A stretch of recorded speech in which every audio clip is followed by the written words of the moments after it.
मित्रों, आप सबका स्वागत है आपके अपने YouTube चैनल बनी सारे वीर में। तो मित्रों, आज हम आपको महर्षि दयानंद के जीवन संक्षिप्त में सुंदर चित्रों के माध्यम से बताएंगे। महर्षि दयानंद जी के आने से पूर्व भारत की दशा कुछ यह थी कि अंग्रेजों की गुलामी, सती प्रथा, नवजात बालिका का वध, बलि प्रथा, अनमेल विवाह, बाल विवाह, गौवध, छुआछूत। महर्षि दयानंद का जन्म संवत 1881 फागुन बदी 10वीं 12 फरवरी 1824 को गुजरात के मोरवी प्रांत के ग्राम टंकारा में करसन जी तिवारी, जो जन्म से ही औदिच्य ब्राह्मण थे, वे धनाढ़ जमींदार और सरकार की ओर से राजस्व अधिकारी नियुक्त थे। उनके घर एक सुंदर बालक ने जन्म लिया। मूल नक्षत्र में जन्म होने के कारण माता पिता ने उनका नाम मूल शंकर रखा, जिसने कालांतर में महर्षि दयानंद सरस्वती के रूप में दीक्षित होकर विश्व को वैदिक ज्ञान से आलोकित किया। महान समाज सुधारक महर्षि दयानंद सरस्वती। महापुरुष तो बहुत हुए, पर महर्षि दयानंद स्वामी जैसा कोई नहीं, जिसका प्रेरणादायी जीवन अलग ही है, जिन्होंने देश के नहीं विदेश के विद्वानों को भी एक नई दिशा दी। महापुरुषों के जीवन में प्राय किसी घटना के कारण परिवर्तन हुआ। इसी प्रकार शिवरात्रि व्रत के लिए मूल शंकर महर्षि दयानंद को उनके पिता मंदिर में ले गए। वहाँ उसने देखा कि चूहा मूर्ति पर चढ़कर खाद्य सामग्री खा रहा है। उन्होंने सोचा कि जो अपनी रक्षा खुद नहीं कर सकता, वो कैसा शिव। पिताजी से पूछने पर उन्होंने उत्तर दिया कि मूल शंकर, अपना ध्यान मत भटकने दो और केवल मंत्र का जाप करो। बालक ने पिता की आज्ञा का पालन करना चाहा, परंतु उसका चित्त एकाग्र नहीं हो सका। यह मूर्ति भगवान की नहीं हो सकती, ऐसा मूल शंकर सोचने लगा। उनका मूर्ति पूजा से विश्वास उठ गया। बचपन में चाचा व प्यारी बहन की मृत्यु देखकर उनके मन में वैराग्य भावना उत्पन्न हो गई। एक रात वे चुपचाप सत्य की खोज में घर से निकल पड़े। पाखंडी साधुओं की टोली ने मूल शंकर को लूटा और कहा, छोकरा अमीर लगता है, उसके सोने के आभूषण तो देखो। कहाँ से आ रहे हो और कहाँ जा रहे हो बच्चा? स्वामी जी बोले कि मैंने वैराग्य ले लिया है, सच्चे गुरु की तलाश में जा रहा हूँ। वैरागी को यह आभूषण शोभा नहीं देते, इनको त्याग दो, ढोंगियों ने कहा। तब स्वामी जी ने सब गहने उन्हें देकर वहीं छोड़ दिए और आगे बढ़ गए। सच्चे गुरु की तलाश करते हुए एक दिन मूल शंकर ओखी मठ पहुँचे। मूल शंकर के तेजस्वी व्यक्तित्व को देखकर मठाधीश बड़े प्रभावित हुए। उन्होंने उनका प्रेम पूर्वक स्वागत किया। वहाँ ठहरकर मूल शंकर ने देखा कि धर्म के नाम पर अधर्म हो रहे थे। वेदों के नाम पर ऊल जुलूल ग्रंथ पढ़ाए जा रहे थे। तब ढोंगी बोला, मूल शंकर, इस मठ के मठाधीश बन जाओ, मेरे बाद मठ के स्वामी तुम ही बनोगे। तो स्वामी जी ने उत्तर दिया कि महंत जी, मेरे परिवार में धन की कमी नहीं, मैं तो केवल सत्य की खोज में घर से निकला हूँ। सच्चे गुरु की तलाश में स्वामी पूर्णानंद सरस्वती से दीक्षा लेकर शुद्ध चैतन्य स्वामी दयानंद सरस्वती कहलाए। फिर 12 वर्ष तक सच्चे गुरु की तलाश में भटकते रहे। राजयोग 1808 विक्रमी संवत में स्वामी जी ने स्वामी शिवानंद गिरी और स्वामी ज्वालानंदपुरी नामक 2 योगियों के सानिध्य में पातंजल योग सीखा। दोनों योगियों ने योग के सिद्धांतों का ज्ञान तो कराया ही, साथ में व्यवहारिक साधना का कभी भी समुचित प्रशिक्षण दिया। स्वामी जी ने धन्यवाद में उन्हें कहा था कि मैं आपका सदा ऋणी रहूँगा। मांसाहार का विरोध। आबू पर्वत पर एक पंडित के निमंत्रण पर भोजन करने गए तो मांसाहार बनते देख उन्होंने गहरा शेष प्रकट किया। मांसाहार मनुष्यों का भोजन नहीं, हमें अन्न व फल का सेवन करना चाहिए। पंडित द्वारा समायाचना पर स्वामी जी ने अन्न व फल का भोजन किया। हठयोग अनुचित। 1812 विक्रमी संवत में उन्होंने हठयोग के ग्रंथों का अध्ययन किया था। उसमें मानव शरीर के भीतरी चक्रों तथा नाड़ियों आदि का उल्लेख मिलता है। एक दिन उन्हें वास्तविकता जानने का अवसर मिल गया। नदी में प्रवाहित होते शव को बाहर निकालकर उसे चाकू द्वारा चीर फाड़ कर देखा तो वे इस निष्कर्ष पर पहुँचे कि हठयोग में वर्णित उल्लेख में कोई सच्चाई नहीं है। अतः उन्होंने अपने ग्रंथों के समूह से उन ग्रंथों को अलग कर दिया। हठयोग उचित नहीं है, हमें सत्य ग्रहण करना चाहिए और सत्य का त्याग करना चाहिए। प्रत्येक कार्य बुद्धिपूर्वक करना चाहिए। रीछ से भिड़ंत। एक समय स्वामी जी नर्मदा के निकटवर्ती जंगलों में विचरण कर रहे थे।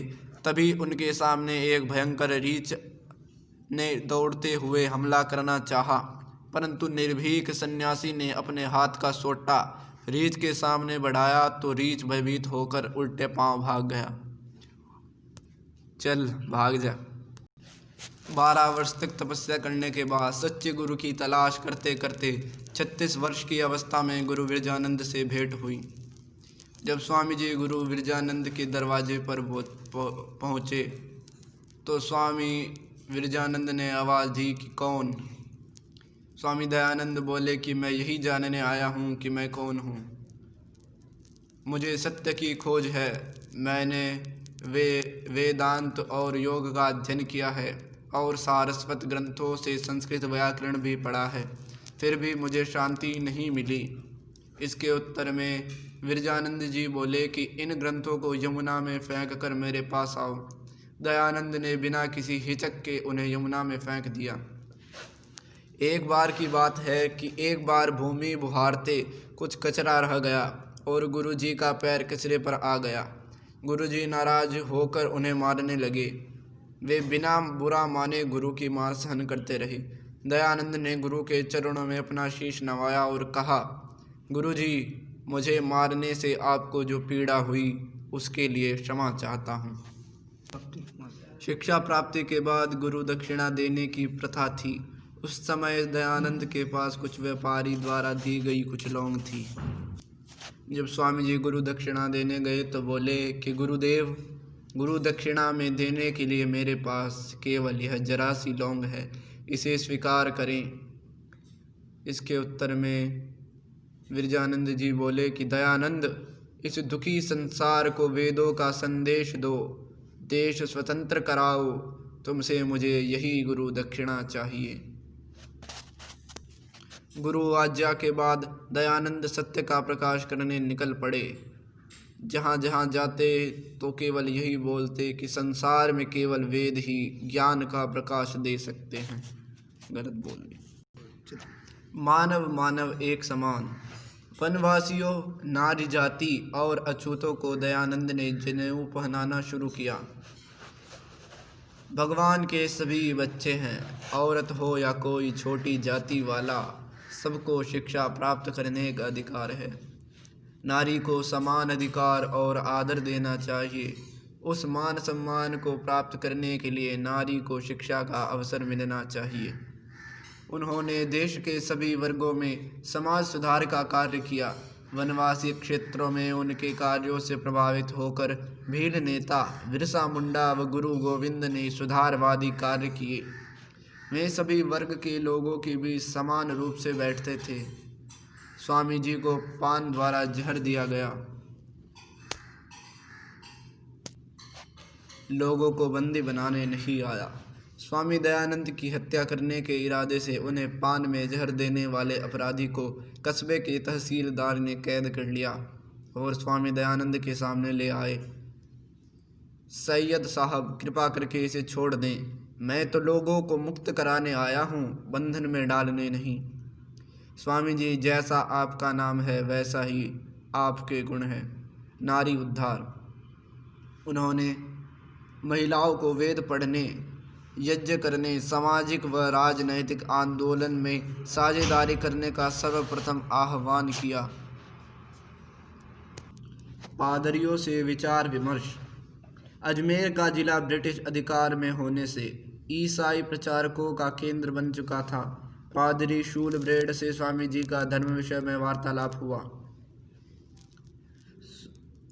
स्वामी जी, आप ईसाई धर्म वर्ग ऐसे ही आलोचना करेंगे तो शायद आपको जेल की हवा खानी पड़े।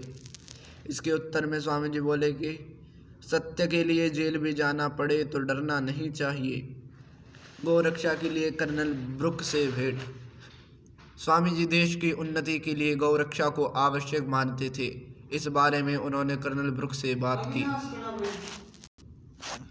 हमें गौ रक्षा अवश्य करनी चाहिए। स्वामी जी मैं प्रयास करूँगा। हरिद्वार में पाखंड खंडनी पताका फहराई। कुंभ के मेले में स्वामी जी हरिद्वार आए। वहाँ उन्होंने पाखंड खंडनी पताका फहराई। हमें धर्म की कुरीतियाँ छोड़नी होंगी, इसके बिना मानवता की उन्नति नहीं होगी। छुआछूत उचित नहीं। स्वामी जी आप नाई की रोटी खा रहे हो। मैं नाई की नहीं, गेहूं की रोटी खा रहा हूँ। फिर स्वामी जी ने नाई की भावना का पूर्ण सम्मान कर तृप्त हो भोजन किया। राव कर्ण सिंह का गर्व टूटा। राव कर्ण सिंह स्वामी जी द्वारा दी गई रासलीला की आलोचना को सहन नहीं कर सका और उन्हें कठोर वचन कहने लगा। स्वामी जी बड़ी देर तक उसे सुनते रहे, पर जब कर्ण सिंह तलवार का जोर दिखाने लगा तब, आप रामलीला का खंडन मत किया करो। हमारे महापुरुषों श्री राम श्री कृष्ण का स्वांग उचित नहीं।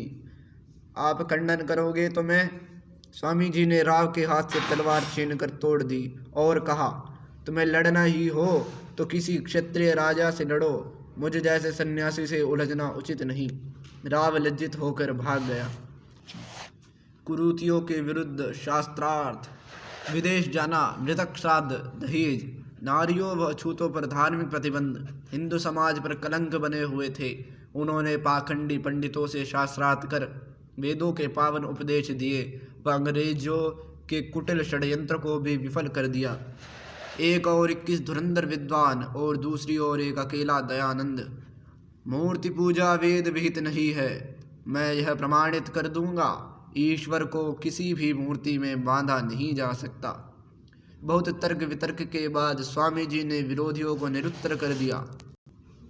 आप देश की गरीबी के कारण हुई दुर्दशा स्वामी दयानंद सरस्वती से नहीं देखी गई। आह, मेरे देश की माँ अपने मरे हुए बच्चे के शरीर से चीथड़ा तक उतार रही है। हे ईश्वर, यह कैसी गरीबी! नहीं ईश्वर, इतना अन्याय नहीं हो सकता। सत्य की खोज के अलावा अब मुझे कहीं शांति नहीं मिलेगी। अंग्रेजों के अत्याचारों व देश में फैली गरीबी से वे खिन्न थे। देश गुलाम था। तांत्रिक मायाजाल का खंडन। भारतीय धर्म के इतिहास में दयानंद पहले व्यक्ति थे जिन्होंने तांत्रादिक, वाममार्ग तथा इस विचारधारा का प्रबल खंडन किया। तंत्र विद्या अवैदिक है। भूत प्रेत अज्ञानता का मायाजाल है जो अनुचित है। स्वामी जी अद्भुत बल के स्वामी। 2 सांडों को लड़ते हुए छुड़ाया गया। कीचड़ से बैलगाड़ी निकाली। ब्रह्मचर्य की शक्ति से कीचड़ में फंसी बैलगाड़ी निकाली। आर्य समाज की स्थापना। सन 1875 में उन्होंने बम्बई में प्रथम आर्य समाज की स्थापना की तथा आर्य समाज के 10 नियम भी बनाए। वेद ईश्वर की वाणी है। हमें वेदानुसार जीवन यापन करना चाहिए। श्री राम श्री कृष्ण हमारे महापुरुष हैं। पुणे में प्रवचन। गृहस्थ जीवन ही सभी आश्रमों का आधार है। दिल्ली दरबार में राष्ट्र कल्याण की चर्चा। स्वामी जी ने दिल्ली में ब्रह्म समाज के सूत्रधार केशव चंद्र सेन, बाबू नवीन चंद्र राय, सुधारवादी मुस्लिम नेता सर सैयद अहमद खां, बाबू हरीश चंद्र चिंतामणि, कन्हैया लाल अलखरवादी और मुंशी इंद्रमणि आदि महानुभावों की संगोष्ठी बुलाकर उनसे विचार विनिमय किया। हमें संगठित होकर देश की उन्नति करनी चाहिए। विदेशी राज्य हमारे लिए उचित नहीं है। अपना राज कितना ही बुरा क्यों न हो, किंतु विदेशी राजा से अच्छा होता है।